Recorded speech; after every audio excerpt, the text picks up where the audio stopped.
Awal kurun ne mantını? Riba diyenleri pul verip üstüne pul çekmekle değil ya. Nuzul diyenleri çek veriyertin bir yılla birine çek attırında. Sana pul gerek boluptur, bir yan tarafa veriyertin. Yani ne çay var, 6 ay var, 1 milyon vermeli, 10 milyon vermeli, zaten 8 milyon vermeli. Buna nuzul diyenler ikisi setterse haramdır. Allah tebarek ve teala Kur'an'ın ştadışını aydıptır. Ayet 278 278. ayet Kur'an'na 79. ayet Sure-i Bakara'da kişi ribanın haramlığı belli oldu diye. Fe illem tef'alu eğer tesinden erçekmedeniz şunu kenara koymasanız fe'denu biharbin minallahi ve rasulih Allah bilen peygamberin cegine amade oldu diye Huday. Ve Müslüman doğum vakti ki hadise geliptir Allah tebarek ve teala ferişte-i mevta diye barmen düşmanım getirir. Men şuna çıkat nimet verdim. Şuna hiçbir şek etme. Ki bir adam ki riba gelip ya, nuzul alıp gelip ya, şuna men pul verdirip, haydi bir adını ütkedip, vam deyip, bardat deyip, üstüne çekiliyen olsa, şuna Müslüman doğan şek etme. Eğer bir Müslüman şu bilen dünyadan gitse, şu Allah Teala'nın düşmanı ol, Huday Teala'nın kapısına varsın. Huday Teala, fe'denu biharbin minallahi ve rasul. Allah veren peygamber cengine amada ol. Elamı ceng edip de Huday Teala. O namazdan nem peyda başladı. Ya ikilenci kurdun. Meşrubat el-Kur'an hakkında. Allah Teala serahaten Kur'an'a getirdi. Öğret burada hükümette. Hudayın bennetinden cavan olan yolun uğruna doğru olama ben surahın behremen doğuşun kaftında cavan olandu. Eğer şu meşrubat el-Kur'an arağın, viskin, hayti bir mesetiyen zadın haramlığını Kur'an'ı zapt etsen ki ben tövbe çıktı. Acaba burada ben dedim şu bir. Eğer sen tövbe şöyle mi olacak? Ayet okuyup ben dedim. Oysa Kur'an getirdi mi ne lakin? Ne ayeti Kur'an? Ayet Nebat Sure-i Maide. Ya eyyuhellezine amenu ey iman getiren adamlar innemel hamr bir şey arak diyenleri rizsun min ameli şeytan perittat deyip Hudayta. Terekten ne beter perittat. Feçtenibuhu kaçın sunnan ne Hudayta. Tövbe edecek mi ne lakin ayet Kur'an. Ama kıyınan faktihen şuun kun. Huday Teala'nın haram eden zadi toylarda bir strilap alnıya bir strilap paylanıya livan belki sen şunu toklandırıp versen kavdan kavu silmedip çektirmedip versen sen tilamadı diye tadamani kişi Allah Teala'nın recis bir pelittat diyen ara gelmedi. Peygamber sana hadisinde geliyor. وَلَا تَقْتَبُ الْخَمْرِ Vay bahal ola demek ki getirip iştirik gelip ya paylak gelip ya. Peygamber ne mi diyor? Arak şaraba yakillama fe inna ra'sul hataya. Hemme günahların netici deyiptir. Ve la teşrabul hamr. Arak içme, şarap içme, mezetiyanat içme. Hemme günahların netici deyiptir. Bersiysandır. Dağsan eşlenin bersiyasayı abet. Ki şeytan gelsin vusuz et diye. Zina ettirecek böyle yok Huday takkadın. Adam öldürecek böyle yok Huday takkadın. Ama ahir na'udhu billah bir yaşın yalak bir da şoğa var. Sen şımır isteyen bir da detten deyip iştiriptir da. Mes oluptur. Na'udhu billah barıptır. Fahşa barıptır. Onun için adam geliptir. Onu öldürüptür. Ra'su kullu hatayı. Hemme günahların enetici. Peygamber Huday Samsın anlayamı diye vade. Beter nacur. Musulman eğer şehalatta dünyadan gitti. Şöyle bir meclis kurup tatyan mı olsa, alyan mı olsa, paylayan mı olsa, yakçalını koyan mı olsa, hiçbirim mi olsa, şu suratında mı olsa, Peygamber neyme diye. İnnallâhe la'nel hamr. Allah Teala lanet etti arağı deyiptir. Allah Teala lanet etti şarabı deyiptir. Allah lanet etti meheti anlatıyor. Hamr diyenler neyme?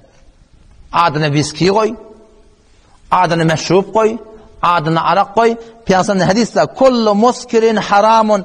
Her bir mezetiyanat haram ve kullu muskirin hamrun. Her bir mezetiyanat arak deyiptir. Her bir haram, her bir mezetiyanat haram ve her bir mezetiyanat hem arak deyiptir Peygamber. Fark etmiyor adına sen her neyme koysan koyağa. Adı sen de sol, kendi sen de sol. Hiç fark etmiyor haramlığında Müslüman doğan. Peygamber'in neyme diye? İnnallâhe la'anel hamr. Allah arağı lanet etti. Ve asiraha. Şunu beceriyen adam da lanet etti. Ve mu'tasiraha. Şunu becer deyip bana sipariş veriyen, bana falanca teyyarla deyip alıp gidecektirin ha deyip falan günüm toyunmadı deyip aytayanına Allah Teala lanet etti. Ve şaribeha gelip de toydan içeyen adamları onlar da Allah Teala lanet etti diye. Ve hamileha şundan maşin bilen alıp aytayan adam şol arak şerabi onunla lanet etti. Vel mahmulete iley. Ol adamın ki şon toyuna karşın getirýärler. Meclise karşın getirýärler. Şon oturuşuna karşın getirýärler. Allah Teala ol adamda lanet etti. Ve bayaha. Ol adamı ki arak tatýa. Onu lanet etti. Ve mabta'aha. Ol adamı ki arak tatın alýa. Onu Allah Teala lanet etti. Ve saqiha ve musqiha. Ol adamı ki şon içýä.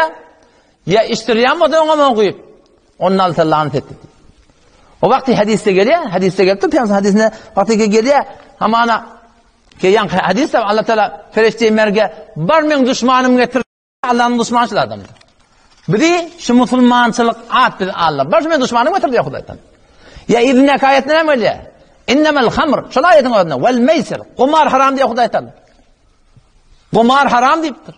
Bizim camiamızda rahatça holakem futbol berge vurup rahat edip rahatça musulman şöyle yaşap ketip ortadan şoňtun nima kesildi rahmet ketip. Hudaý Teala Kur'an'ı Sure Maide ayet 9'da doğruca Ritson bir pelit zat deyip aýdandary atly musulmanyň zindigisinde bak. İnnemel hamru vel meysir. Meysir gumar. Ritson min ameli şeytan. Pelit zat şeytandan şey. Feçtenibuhu Allah gaçynsynlar net.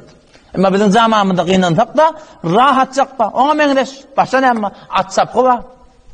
Kumar da şeydi, atsapkı var, kumar var. Her yerde atsapkı var, kumar var, yani fark etmiyor. Şetrancıngtın neden kumar et? Mençüngtın neden kumar et? Pasurungtın neden kumar et? Hayta birdanın neden kumar et? Şu kumar set derset Kur'an'ın Allah'tan haram edendir. Bazen cavan oğlu diye biz şetrancı oynayat, kumar etmeyat, pasur oynayat, kumar etmeyat. Hiç purtursun da orada Müslüman. Şeyden kumar ki set derset haramdır. Bedunu kumar da şetranç hadise geliptir da. Şetranç Peygamber aydıptır. Kumarul aacim. Araplardan gayrinin kumarı şu deyiptir. O şonu oynamaklık ve hiç ondan doğru değil Müslüman. O zaman şu doğrutun nevede şey Hudaý Teala haram eden zat. Bazen ne bolýar da bizi açsapga gitýär biz onun kumarın işimiz ýokdy. Biz onun kumarın işimiz ýokdy diye. Bir de atımız çapýatdy. Allah Teala ol bir ýerdeki günah bolupdy. Nafermani bolupdy. Şoda da oturup şöyle bilme bolmaklykda nehy edipdir. Nerede Kur'an'da gelipdir. Ayet 7 Sure Nisa barda oky.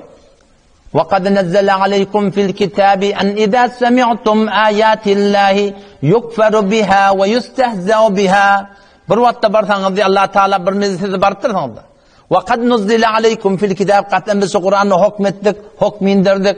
En idza sami'tum ayatillahi wagtda bir wagtda bir jerete baranda Allah Taala'nın hukmlaryny inkar etýärler, maskar etýärler, halaf şeriat bir jerete tutupdyrlar. Sen baranda toy gawy dipdirler ki, wagt ýok dipdirler. Baranda birden ne akardyň urdurmandyrýarlar. Saada toy dipdirler, birden pezirat tutmandyrdylar. Gaw toy dipdirler, birden raksy faýgy başlapdyrlar. Allah Taala näme diýär? Sen olany Hudaý Teala aýtýan saada näme? Birden baranda birden bolsa diýdi Hudaý Teala. Ama yok, sen atsapga varyan bilip durňa bağlygyny.